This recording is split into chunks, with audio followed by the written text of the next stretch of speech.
again. Lisa describes in the front of her book a way of sitting with material for prayer, which is what she's describing is called Lectio Divina. And what I will be doing is recording a guided prayer, a guided Lectio Divina with the material, and I'll be posting it on my blog post here. So I'll be reposting. When I made this journey myself over the period of a year, using a week for each day of the journey, and I posted the material on my blog. So I posted the passage from that she uses, and a link to the scripture reading, and a link to the psalm. So those are already there on my blog, and I will repost them every day with a recording of a guided prayer. So again, this is intended to be helpful. So if it's not for you, just ignore it. But anyone who doesn't have the book can get access to the prayer material here on this website here. I'll schedule it for 5 o'clock in the morning UK time. Once I've recorded it and posted it there. So the material for prayer is there if you haven't got the book. What you won't have if you haven't got the book is the questions to ponder, and the journal reflections, and the 2 final prayers that Lisa puts at the end of the day. But that needn't prevent you from participating, because this is most of all a prayer journey.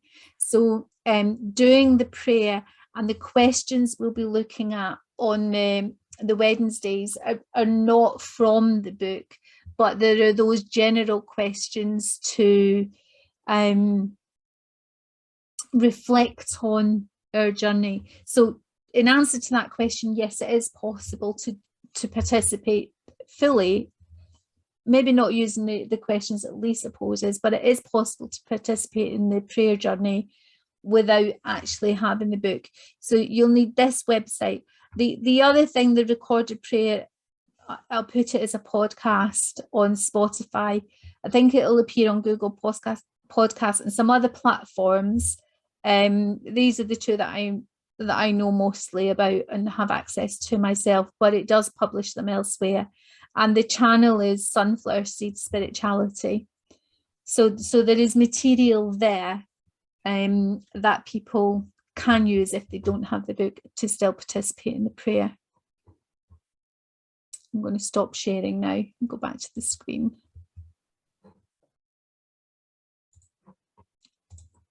Is that okay? Does that answer the question? Yes, thank you. And Margaret-Mary, we will be putting those links that you've just taken off the screen. They'll be on our own website, julianofnorwich.org, tonight or tomorrow morning. Yeah, and the prayer material will be there every morning for that day. So it's looking at today. I mean, some people I think maybe have already started with day 1 today. They're racing ahead of the rest of us. But the day 1 will be there for tomorrow. So I'll record that this evening. That's my own reading of the material, is to record that and then pray with it in the morning. So just to be clear then, Margaret-Mary, it'll be 1 day behind. Day if you 1 might started it today, yes. Yeah, if you started praying with it today, it'll be day 1 tomorrow. Got you. Good. And because it's quite, I've put a thing in the chat for people to buy a book from an English, I'm not going to say warehouse, because it's from the spare room of one of our lovely Friends of Julian trustees. You can get one from an English source that'll take a couple of days to get to you, but it's also possible to get it through Kindle, which means you can have it in about 4 seconds on your device.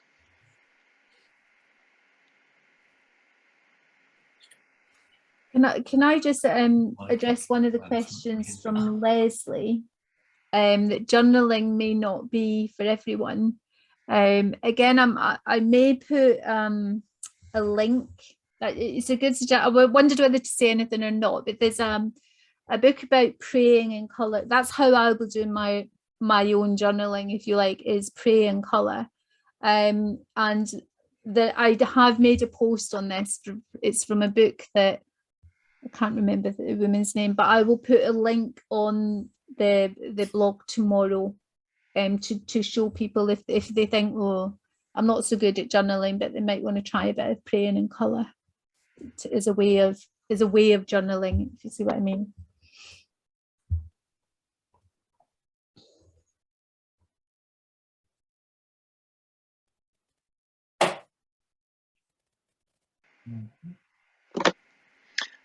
Thank you, Margaret-Mary. I'm not seeing any hands. Oh, yes, Shirley has got your hand up. Shirley, if you come off mute, then we'll be able to hear your question. Thank you. It isn't so much a question, but to reiterate that we do have some books available still if people have them. And one of the things that came up in our group was the fact that although it would be very nice to see the same 4 people in our group next week, it's a lovely opportunity to further the things we learn and take them with us as we go on our journey through meeting different people each week. And an idea that was put into my mind by somebody else in the group in the preparation of space, I thought, yes, actually, as I go on this journey, I'm going to collect things to take into my prayer space. So it's not going to be totally prepared beforehand. It's going to develop and evolve. Thank you, Shirley. That's a nice thought. You can put down your hand when you've finished. It's a thought also that you might want to, on each occasion, agree to share emails with one another in your group, so that if you had a really good group and you don't want to be unable to re-access it, do please do that if you wish to. Angela, do please come off mute. Hello. Hi. Just to say, in our group, we thought someone brought up the idea of reading through at night before you go to bed, and we kind of, I thought, and everyone thought that was actually a really good idea that I hadn't, wasn't something to thought of, and just to sort of, in case it had got lost, I think that's a very innovative idea to read the next day's thing just through before going to sleep. I thought that was really good. I really agree with you, Angela, because I find Julian so chewy that I find it quite hard to get into my head what she's just said, and I think I'm going to need to sleep on it overnight and have another stab the next morning. I think it's a great idea to help me grasp what she's writing and hold it, rather than it sort of go through my fingers very quickly as it sometimes does. So yeah, well, thank you, Margaret-Mary, for that. Said seeds of spirituality. I thought, well, that's like dropping a seed in, is it? And something will blossom up next morning. Well said. Thanks for highlighting that, Angela. I really feel quite inspired by that thought. Patty, to come off mute, please. Hi, this is not a question, it's just something I wanted to share from the group, whom I found delightful. One of the persons, Elaine, brought up a story from a book. I think she said it was by Anthony Bloom, but the question was, a woman going to her pastor, how can I pray? I have trouble ever feeling that, excuse me, God is present. And excuse me. And that the pastor said, well, do you knit? And yes, and so he said, well, don't worry about praying, just go into your room, sit down, look around, look at what is there that you enjoy, and then just take out your knitting. And the woman came back the next day or the next week and said, it was delightful. I was so aware of God's presence. And then another person, Nancy, said that she has the great good fortune of having Reverend Robert Freyworth as her pastor, and that he one time suggested that because they have an active knitting group where they knit in the parish and make prayer shawls, that she make a type of bookmark to accompany the gift of the prayer shawl using, I believe it's from chapter 3 of Julian's book, where she speaks about us being clothed in God's presence. And so they attached the bookmark to their gift of the shawl, which Reverend Freyworth said was a delightful idea, forgetting it was his own. But then the other person, Steve, said, so are you suggesting that God is a knitter? And given the fact that we have Psalm 139, the Lord knit you together in your mother's womb, we all decided God is a knitter. So I thank my group for being so delightful. Oh, lovely. Thank you, Patty. It's frustrating because when I've had good group experiences, I don't want to lose them. But I'm afraid the technology of actually capturing all the people who do come or don't come at various times during the course of the thing across 100 participants, it's not practical for us to recreate those groups each week, I'm afraid. There's a question here for you, Margaret-Mary. It's in the chat. For those of us who aren't used to spiritual direction, are there pointers for noticing the movement of God as we read and think and chat? Yes, I think there's two things that are in the structure of what we're offering here. The first of those is you should have got this with the notes with the participants, the examine card, so outlines that kind of reflection, so the 5 parts to that, and to notice it. But also when I put the guided prayer up, some of the things that I'll be doing in the guided prayer, I just want to say that there'll be a 5-minute settling in periods to the guided prayer. So don't come on and go, wait a minute, where's the Julian passage? She's doing the wrong thing here. So there's a 5 minutes kind of lead in to the prayer with the material itself. But during that, in the guided prayer, I'll be putting in pointers, as you reflect on this, what are you feeling about this? And so those two things together with the guided prayer and looking at that examine card and that's a useful thing to do every day, to run through that 10-minute prayer that we did at the start, just to notice, where was God today? What was I feeling about particular points? Because our emotions sometimes are telling us something important, and when we're so busy we don't pay them attention, but actually there may be a time where we go, oh, I'm quite moved by that, I'm overwhelmed by that. So those are the things to kind of notice during your prayer, during your day, and anything like that, and it's just to have that period of reflection, and even when you're doing your journal, to notice and feelings partly and thoughts, and the more you do it, the more aware you become, and to the point where you become aware in the moment and not just looking back through your day. So yes, the examine card and the guided prayer will kind of offer some suggestions there. Thank you, Margaret-Mary. Hope, do come off mute. It was interesting that you've chosen Sunflower Seed Spirituality as the title, because I was sharing with our breakout room that the sunflower is the national flower of Ukraine. And maybe that's why they have yellow as half of their flag and the other half as the blue sky. That's what it looks like.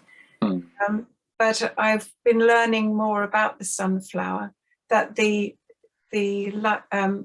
flower tracks the sun from east to west during the day. It moves, and then when it's dark, it goes back again to the east, ready to welcome the sun in the morning. And in the same way we can, like in Hebrews 12 verse 2, fix your eyes on Jesus. We can be ready to receive Jesus in the morning and receive from him. And the sunflower is one of the few flowers that is so tall that we look up to it. Most flowers we look down on. And also it provides us with nourishment, with seeds and with oil. And the stalks are so strong that they can actually be used for insulation. So there's a lot that we can gain from the sunflower. And one thing I only just discovered, on a cloudy day when the sunflower can't see the sun, it actually will look for another sunflower to face. And that's like us sharing together and having fellowship together as we learn from each other on our journey. Love that. Hope that is absolutely amazing. Thank you so much. All that stuff, all on one flower. That's brilliant. Thank you very much. Okay, you can take your hand down when you're done. And I would think, as some people are leaving as well, that probably we're at the end of this session, Margaret-Mary. Yeah. So I think if we just have a moment of silence, and then we'll close with a prayer.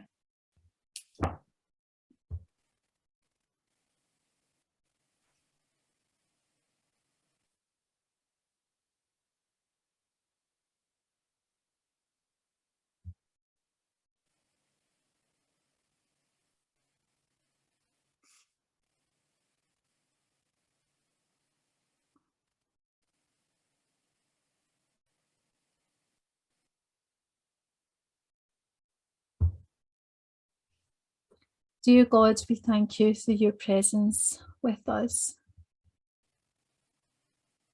We thank you for your continued presence as each of us sets out on this journey deeper into you, with Julian as our guide. We ask you to encourage, strengthen, and inspire us, and to keep us going when the going gets tough, to keep us focused on you, and to grow more deeply into the person you would have us be. We ask this in the name of Jesus. Amen.